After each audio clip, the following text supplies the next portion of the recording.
Hello everyone, it's Anastasia here.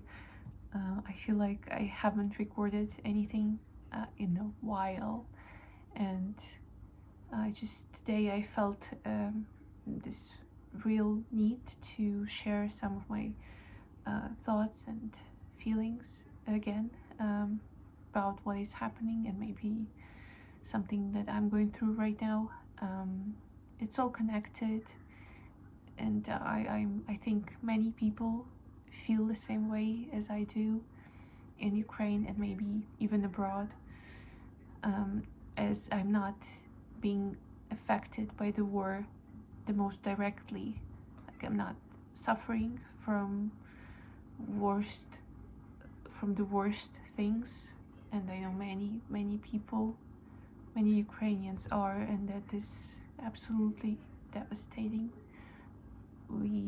I monitor the news every day because there's no way I wouldn't, because it just you have to know, and we have to see what is happening, and we have to understand it, and to make conclusions, and to continue telling about the cruelties that are being made in some of the regions of our country, like Sumy, Kharkiv, Kherson, still Mariupol. Everything is just as bad as it was, in the sense of losing our regular people that are innocent, basically. And Russian soldiers, yes, we right now we want to call them as they are. It's Russian army, Russian soldiers who come and kill our citizens, who rape our women and children. I have heard so many stories and read many stories about the most horrifying things being done, even to children as young as 2 or 3 years old. And every time when I see something like this, a part of me just breaks, and we Ukrainians, we just can't help but ask, how much more hatred can you have for the Russians? And yes, again, I'm talking about all the Russians, because not Putin does all of that, and not Putin allows this to continue. Not Putin says their husband to go and rape Ukrainian women and allows it. Yes, their women know, and their women allow it because they think it's funny, and that we deserve it because we are Ukrainians and we have to be theirs, their property. It's massive Russian propaganda that we can see all over their news, and even the news of international media. Because if you think that Russians have not made their way into the international media, you're really mistaken. Like hell, oh my god, BBC have made and removed like a couple of posts right now about fakes that were made by Russian propaganda, and they posted it without verifying, and then they had to come up and say, sorry, it was a fake, really, we verified it and it was a fake, so please don't believe it. Even BBC. So what do you think is happening? It's much worse than that, and it does influence people abroad, which is very concerning to me, because even now people of power like Emmanuel Macron have the nerve, have just this how they can say something like Russian and Ukrainians are brotherly nations is beyond me. It's beyond ignorant. It's beyond just aggravating. It's just absolutely offensive to any Ukrainian, and it's not making anything better. It will not bring peace, and it will not do better to anyone, because this is a real Russian propaganda about two brotherly nations. Actually, there are three brotherly nations, if you didn't know. In official Russian lore, really, it's like a separate universe. You don't know so many things. If you're not a Russian speaking person, you will not understand so many things. Very subtle but very effective things. They have this lore. Russians have the lore where Russia, Belarus, and Ukraine are three brotherly nations who want to live together, and basically they just want to erase any borders between these three countries, which are supposed to be independent, but like something like Belarus, I don't think it's just something like an appendix to Russia. It is right now, unfortunately, and I know a lot of good people from Belarus who are standing up to the dictatorship. They want to be a separate country, and they do a lot to make that happen. Not in Russia, though. They're okay, because they are just living with their propaganda and they are satisfied with that, so I don't have any hope for them. But for Belarus, I think there is hope. I still think that they can escape the Russian propaganda somehow, at least try again, because they're a peaceful nation too.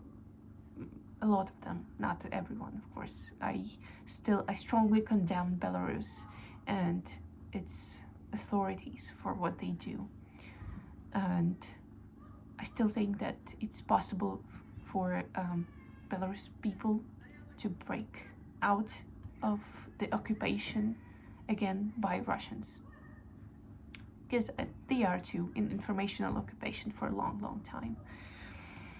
And to spread this rumor about three brotherly nations without knowing any history of Ukraine is just stupid. Sorry, but it is stupid. It's the most offensive thing that you can say right now. It's like saying to a victim that the victim and their abuser, it's their best friend, their brother, their family. You have to love them. Oh, you have to love each other. No, it doesn't work like that. If anyone knows anything about basic human psychology, they know that the love between the victim and the abuser is called Stockholm syndrome, and we don't want that. And you know what? We cannot forgive them because nobody is asking for any forgiveness. Nothing is being done to just even Russians do not even accept that they are doing something wrong, most of them. And it's not about putting even more hatred into the world. It's just about standing up for yourself. It's about doing something to protect yourself. And when you're being told that you have to love your abuser and just put up with their bullshit, I'm sorry, no, it won't happen. we have to continue fight against the Russian propaganda again, because it's strong. And I agree that we've been living in the mess that they created for a long time. I know, it's just beyond evil to me. It is literally like that. If you think that it's not possible because it's just evil, and that's absolutely illogical and irrational, yes, you're correct. It's absolutely irrational and illogical. But that's the thing. The most of the Russians are like this. Yes, they basically operate on the illogical and irrational stuff, and they think that it's okay. That everybody does this. Everybody lies. It's okay to lie. It's okay to deceive. It's okay to just shuffle the facts a bit if it benefits you. That it's okay to steal. That it's okay to put someone else down for your sake. Because why would someone live better than you? It's literally the part of the culture, of their culture. If they have one. It's the only culture that they have, basically. It's been throughout centuries, and the only way they can function is by conquering some other nations. That's the only way. Because look at how huge Russia is. Do you think they don't have the resources? They don't have the people? What in hell do they need? The only thing they can do is just to conquer. The war, the war is the peace is war, and freedom is slavery. That's the only thing that I can think of. Orwell, it's so perfectly written. It's damn Orwell. We live in an Orwell era. I'm sure he would be so disappointed in us because he wrote his books. I'm sure of it. He wrote his books just to show how we should never be as people, as society. And here we are, allowing this to happen. And just for maybe, I think I've encountered a lot of examples of this on the internet, of people maybe from America or from Europe, Western Europe, who try to see the situation from their point of view, which is fine. They're being raised like this. They have this democratic way of thinking, and this certain way of thinking rationally and logically, and they would like to see it in everyone. And when they try to apply the same thing to Russia, it doesn't work. Seriously, the basic principles of democracy do not work with Russia, and they are proud of it. They think that democracy is not their style. It's just they're different from anybody else. And when you try to think about their actions logically and rationally, and somehow, just truthful, like, why would you do that? You have to have a reason. No, they have a big sense of pride, unnecessarily big sense of pride, super inflated ego that has to be validated all the time by putting others down. That's like the most Russian thing ever. And it's basically, we have a lot of like stories about that, a lot of legends, a lot of anecdotes, jokes, anything like this. And it's been like this for centuries, basically. Because a lot of people in Russia don't live good. They don't live well. They have huge economic problems. And they're okay with that. because as long as they're being told that they're a great nation who can conquer other lands, they feel great. They feel that that's enough, and they don't want anything else. So if you think that it's okay to say we are brotherly nations, it's not. Please stop and read the history of Ukraine and Russia, please. And as I previously mentioned in my other videos, we've got so many wrong things with them just because they wanted us to assimilate. They wanted us to learn the language, which they have done successfully. I grew up in the most western part of Ukraine. You cannot be any more western. Everyone in my surroundings speak Ukrainian. Everyone. In school, only in Ukrainian. we are learning only Ukrainian. In Ukrainian.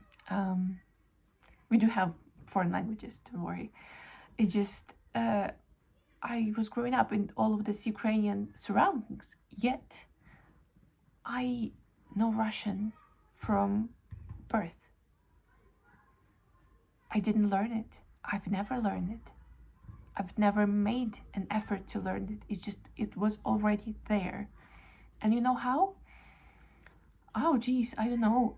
Maybe all the television was in Russian. Most of the books were in Russian. Even translations. It was much easier to get books in Russian than in Ukrainian. That's the truth. I remember having a whole library at home, and I picked up a book like in the 3rd grade. I was like maybe 10. It was in Russian, and I understood everything perfectly. And at that time, I didn't know that it was extremely, extremely bad. And I started reading because I loved to read. And a lot of great stories that I really loved were written in Russian. I read Arthur Conan Doyle in Russian. I read Alexander Dumas in Russian.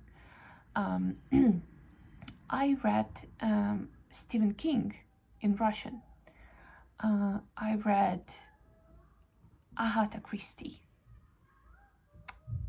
in Russian because I didn't have any other option. And when you realize that, it's terrifying because it was there all this time. And don't think that it was made by choice. No, it was actually like it was implemented in our society gradually, step by step, starting like from, I think it was 19th century, yes, when our language was forbidden for the first time, really forbidden by law. And then it just gradually started growing, this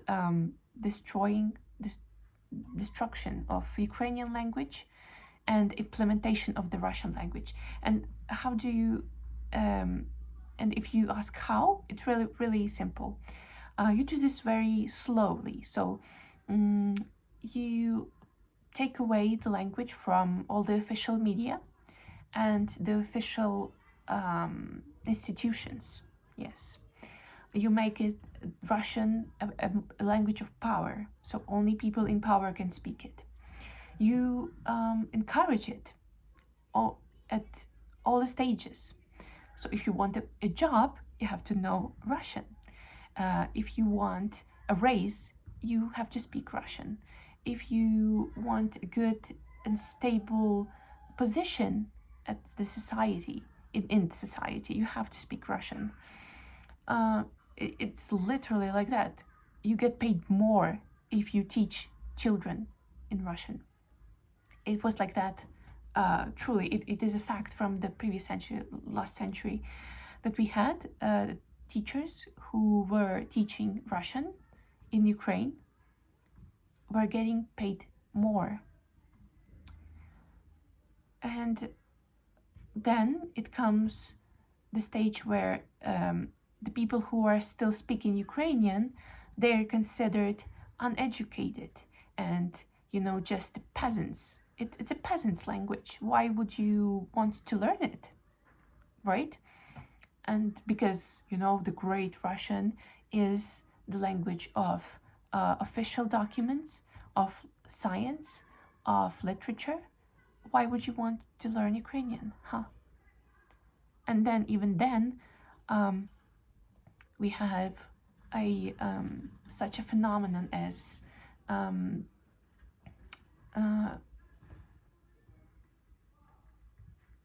a I know how to translate it. It's basically mass murdering of Ukrainian intelligence. The people who were Ukrainian poets, science, writers, political figures, they were just hunted down and shut down just because they were pro-Ukrainian, and they were literally killed because of the mark nationalist. Being nationalistic in your own country is considered a crime by the Russians. But it's okay for them, though, to be patriots and kill other nations because they're patriots. But if you love your own nation and your own language, you're a nationalist. That's how it is. And I wish I have to do more. I think I will do more about this stuff, like factually, because I know what I'm saying does not have any factual proof to my words, but trust me, you can find it on the internet. We have a lot of resources for that. I don't know if there are many in English, but there are definitely many sources in Ukrainian and even Russian, because it's impossible to conceal that much. It's impossible to conceal that many crimes. And we still remember, Ukrainians still remember all this time that we've been occupied for so long, and not just physically, but just through basic, sources of everyday life, like social media and mass media, newspapers, television, anything. It was very much corrected by Russian propaganda. So I'm sorry for the rumbling, but I still hope that there is no doubt in your mind, if you're watching this, that Ukrainians and Russians are not one nation. Please do not say that. And if you see someone saying that, please take just a minute to express the doubt that it's not like that. Because it's truly devastating to still be hearing this after all they've done, and after that's been proved, like in Bucha, in Irpin, in Izum, a lot of cities and towns and villages and thousands of civilians dead, and if you still dare to call us brotherly nations, then I don't know what to tell you. Go read some history, please. And to everyone who supports us, again, a big thank you.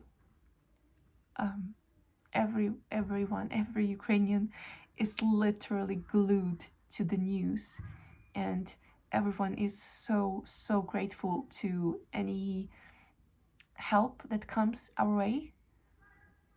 You just have no idea how thrilled we are when we see a new portion of physical help, something like weapons or humanitarian help or just basic donations. You have no idea how important that is. Just no idea. So please continue support and just pray for us and spread the word as much as you can. Thank you very much.